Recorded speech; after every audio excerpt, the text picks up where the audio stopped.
हाय, good morning. कैसे दोस्तों, मैं हूं आपका अपना लाडला प्यारा छोटा सा डॉक्टर, नन्हा सा डॉक्टर, डॉक्टर नवनीत कालरा।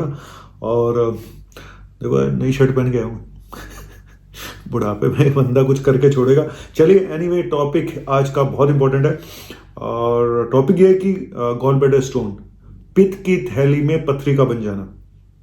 और जब भी डॉक्टर के पास जाओ तो बोलते हैं सर्जरी होगी, ऑपरेशन होगा, और तो कोई है नहीं। चाहे दूरबीन से करा लो, आजकल तो दूरबीन से हो जाती है, एक दिन में आपका हो जाएगा। तो क्या पहली चीज तो ये कि क्या हर पेशेंट को सर्जरी करानी चाहिए? लेकिन सबसे इंपॉर्टेंट टॉपिक आज का है, क्या कोई ऐसी दवा है गॉल ब्लैडर स्टोन के लिए जो उसको खत्म कर दे, उसको डिसॉल्व करके गायब कर दे? किडनी के स्टोन में एक फायदा होता है कि एक रास्ता होता है आपके पास, है ना, पेशाब के थ्रू निकलने का। छोटी मोटी निकलती रहती है, आती रहती, जाती रहती है ना। लेकिन और ज्यादा होगा तो आप ऑपरेशन करके निकाल भी सकते हो। लेकिन यहाँ पे क्या है, यहाँ पे गॉल ब्लैडर को ही निकालना पड़ता है। तो ये थोड़ा सा दिक्कत वाला, क्योंकि गॉल ब्लैडर का कुछ ना कुछ काम तो है डाइजेशन में। निकल गया तो फिर क्या फ्यूचर में प्रॉब्लम नहीं आती? छोटी मोटी प्रॉब्लम आ भी सकती है। तो लेकिन आज मैं बात करूंगा ऐसी कौन सी दवा है जो गॉल ब्लैडर के स्टोन को डिसॉल्व कर सकती है। पूरा वीडियो देखिएगा, कहीं मत जाइएगा। लेकिन जाने से पहले अगर जाते भी हैं तो मुझे सब्सक्राइब करके और फॉलो करके जुड़ जाइएगा, क्योंकि आपका अपना डॉक्टर कुछ नया लेकर आने वाला है और बहुत काम का। Thank you.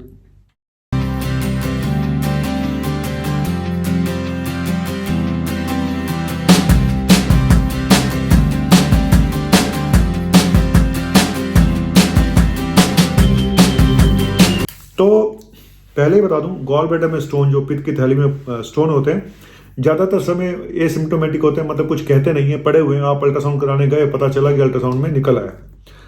15-20% पेशेंट ऐसे होते हैं जिनमें सिम्टम आ जाते हैं, दर्द वर्द हो जाती है या सूजन आ जाती है, जिसको कोलिसिस्टाइटिस कहते हैं। कई बार फीवर भी आ जाता है, इन्फेक्शन हो जाता है, कई बार कॉम्प्लिकेशन भी हो जाती है, पेनकिटाइटिस हो सकती है, जॉन्डिस हो सकती है। स्टोन निकल के आगे गॉल ब्लैडर से सीबीडी डक्ट में चला जाए तो प्रॉब्लम कर सकता है। तो ये कुछ प्रॉब्लम हो सकती हैं। तो अगर ज्यादातर केसेस में अगर पेशेंट को कोई सिम्टम नहीं है तो हम छोड़ देते हैं कि भाई वेट करेंगे, ऑब्जर्व करेंगे। लेकिन पहले बता दूं आपको, स्टोन दो तरह के होते हैं। एक होते हैं कोलेस्ट्रॉल स्टोन और दूसरे हैं pigment stone. 90% stone cholesterol type के स्टोन होते हैं, यानी कि कोलेस्ट्रॉल का ज्यादा बनना लीवर में, बाइल एसिड का ज्यादा बनना लीवर में, उससे बन जाते हैं स्टोन। ठीक है। और अब आते हैं, क्या इसकी कोई दवा है? ऑपरेशन तो सब बोलते हैं ऑपरेशन है, कुछ खास पेशेंट में इसकी दवा है। वो कौन से पेशेंट और कौन सी दवा है? जी हाँ, दवा का नाम है UDCA, अर्सोडिऑक्सीकोलिक एसिड, है ना। और भारत में मिलती है, आराम से मिलती है। यूडिलिव के नाम से बहुत फेमस ब्रांड है। कहाँ पे देनी चाहिए? वैसे तो हम लीवर के पेशेंट में देते हैं, जॉन्डिस में हम लोग देते हैं, है ना। तो लेकिन यहाँ कहाँ पे देनी चाहिए और कितने % केसेस में ये सक्सेसफुल है, ये बात सबसे जरूरी है। किन पेशेंट में ये फायदेमंद है? पहली चीज, ये हर पेशेंट में नहीं दी जा सकती। जो कोलेस्ट्रॉल के स्टोन होते हैं, ज्यादातर कोलेस्ट्रॉल के स्टोन है ना, तो उनमें दी जा सकती है। अगर इसकी कुछ शर्तें हैं कौन से पेशेंट में दी जानी है। पहली चीज, छोटे स्टोन होने चाहिए, 5 mm से छोटे स्टोन होने चाहिए, नंबर 1। नंबर 2, पेशेंट बहुत ज्यादा सिम्टम नहीं होने चाहिए कि उसको बार बार पेन हो रहा है, ये हो रहा है, कॉम्प्लिकेशन हुई पड़ी है, कोलिसिस्टाइटिस होता है। ऐसे पेशेंट में बिल्कुल नहीं देना है। जहां माइल्ड सिम्टम है, एक आध बार हुआ फिर कुछ नहीं हुआ और पड़ा हुआ है स्टोन, हल्का हल्का गैस बन जाती है, तो छोटे स्टोन है, 5 mm से छोटे स्टोन है, रेडियोलुसेंट स्टोन्स हैं, और कोलेस्ट्रॉल वाले स्टोन ज्यादातर तो वही होते हैं, तो उनमें ये दिए जा सकते हैं। लेकिन गॉल ब्लैडर का फंक्शन नॉर्मल होना चाहिए। उसकी एक डक्ट होती है, सिस्टिक डक्ट, वो नॉर्मल होनी चाहिए, कोई ब्लॉकेज नहीं होनी चाहिए। ठीक है। और लेकिन सबसे बड़ा ये है कि लंबे समय तक देनी पड़ती है, कम से कम 2 साल तक ये दवा देनी पड़ती है। तो 30 से 60% केसेस में रिजल्ट आते हैं, 30 to 60% केसेस में।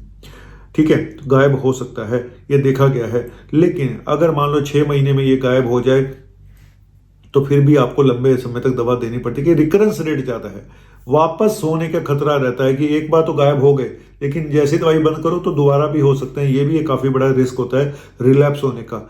आइडियली पेशेंट, जो यंग पेशेंट है, उनमें रिजल्ट ज्यादा अच्छे आते हैं। ठीक है। जो मोटे लोग हैं उनमें ज्यादा अच्छे रिजल्ट नहीं है। तो दुबला पतला फिट जवान, मेरे जैसा जवान जवान नहीं, मतलब फिट होना चाहिए बंदा, मोटापा नहीं होना चाहिए, गॉल ब्लैडर फंक्शन करना चाहिए, और फ्लोटिंग स्टोन होने चाहिए। ऐसे नहीं कि फंस गए हैं कहीं जाके, अटक गए हैं, तो ऐसे स्टोन में नहीं। तो वैसे ज़्यादातर कोलेस्ट्रॉल स्टोन ही होते हैं। तो अगर बहुत माइन्यूट स्टोन है और कई बार माइक्रोलिथाइसिस होती है, स्लज पड़ा होता है, चूरा, अभी शुरुआत है, अल्ट्रासाउंड किया, सीटी स्कैन करा तो पता चला जी अभी चूरा है, अभी बन रहे हैं, अर्ली फेज में, यहाँ पे बहुत बड़ा रोल है, यहाँ पे बहुत बड़ा रोल है। ठीक है, और भी इसके फायदे हैं। पहली चीज तो सबसे पहले यह है कि पेशेंट का सिलेक्शन हर पेशेंट में आप दे नहीं सकते। डोज जो है इसकी वो है करीब 8 to 10 मिलीग्राम पर KG per day, 8 to 10 milligram पर केजी पर डे, और ड्यूरेशन लंबा है, कम से कम 2 साल तक देनी पड़ती है। लेकिन कुछ और फायदे भी हैं, बने रहिए मेरे साथ, कहीं मत जाइएगा, फायदे सुनने हैं तो फिर दोबारा आना पड़ेगा। ये जो दवा है हम लोग काफ़ी लीवर के पेशेंट में देते रहते हैं, जॉन्डिस हो जाए तो दे देते हैं, इवन फैटी लीवर में भी दी जाती है। लेकिन जो मैं आज गॉल ब्लैडर के स्टोन के बारे में बात कर रहा हूँ, तो यहाँ पे एक फायदा और भी है। अगर मान लो आप इसको ले रहे हो, तो अगर किसी को बार बार पेन हो रहा है उसका स्टोन का, तो उसमें भी कमी देखी गई है कि पेन में भी कम हो जाता है, फ्रीक्वेंसी कम हो जाती है। दूसरा, एक्यूट कोलिसिस्टाइटिस यानी कि सूजन आने के खतरे भी कम हो जाते हैं इस दवा के साथ। तो अगर दवा का कोई साइड इफेक्ट आपको नहीं हो रहा है, ठीक ठाक है, तो आप ले सकते हैं 1-2 साल, कोई ऐसी दिक्कत नहीं है। ठीक है, अब बात करते हैं, ये भी बता दूं रिस्क फैक्टर कि generally gall bladder stone female में ज़्यादा होता है, 40 साल की उम्र के बाद ज़्यादा होता है, प्रेग्नेंट वुमेन में भी देखा गया है। और वो लोग जो बहुत ज़्यादा सख्त डाइटिंग करते हैं, एकदम से ऐसी डाइट करेंगे वेट करने के लिए, तो उनमें भी होने के चांसेस रहते हैं। तो उनमें भी यूडिलिव दे देनी चाहिए, जो बहुत सख्त लौंडे हैं और सख्त डाइटिंग कर रहे हैं, या फिर मोटे लोगों में जिनका फैट बहुत ज़्यादा है। और शुगर के पेशेंट में देखा गया है कि शुगर के पेशेंट में भी, और जहाँ पे एथेरोस्क्लेरोसिस होनी शुरू हो जाती है, चर्बी जमा होनी शुरू हो गई है, ब्लॉकेज होनी आर्टरीज में शुरू हो चुकी है, तो और इंसुलिन रेजिस्टेंस बनना शुरू हो गया, तो ऐसे पेशेंट में भी देखा गया स्टोन बनने के चांसेस ज़्यादा होते हैं। अब बात कर लेते हैं फटाफट इसके साइड इफेक्ट पे। साइड इफेक्ट क्या है? बहुत साइड इफेक्ट होते हैं। कुछ पेशेंट्स में डायरिया हो सकता है, लूज मोशन हो सकते हैं, एब्डोमिनल डिस्कम्फर्ट हो सकता है, नोजिया हो सकता है, हेडेक हो सकता है, मसल ज्वाइंट पेन हो सकते हैं। तो ये कुछ साइड इफेक्ट हैं जो मैंने तो देखा नहीं किसी को खास को कुछ ऐसा होते हुए, लेकिन अगर हैं और बार बार हो रहे हैं लेने पे, तो फिर अपने डॉक्टर से मिलिएगा। कोई इसके भी ऑप्शन होंगे? हाँ बिल्कुल हैं, ऑप्शन तो हर चीज़ के होते हैं। तो इसको बंद करके कुछ या तो डोज कम की जाए, या कुछ चेंज करके कोई दूसरी मेडिसिन दी जाए। ऑप्टिकोलिक एसिड है, वो भी ऑलमोस्ट सेम दवा है, लेकिन फिर भी मैं बात करूंगा आज UDCA के बारे में, अर्सोडिऑक्सीकोलिक एसिड, जो कि एक बाइल सॉल्ट है और इफेक्टिव है, पर प्रोवाइडेड कि आपका पेशेंट सिलेक्शन बहुत इंपॉर्टेंट है कि कौन से पेशेंट में देना है, कौन से पेशेंट में नहीं देना है। तो यंग पेशेंट में, और या अर्ली फेजेस हैं, अभी शुरुआत है, छोटे छोटे स्टोन है, नन्हे मुन्ने स्टोन है ना, तो ऐसे पेशेंट में, और गॉल ब्लैडर फंक्शन कर रहा है, कोई कॉम्प्लिकेशन नहीं है, तो आप ये दवा 2 साल के लिए दे के देख सकते हैं।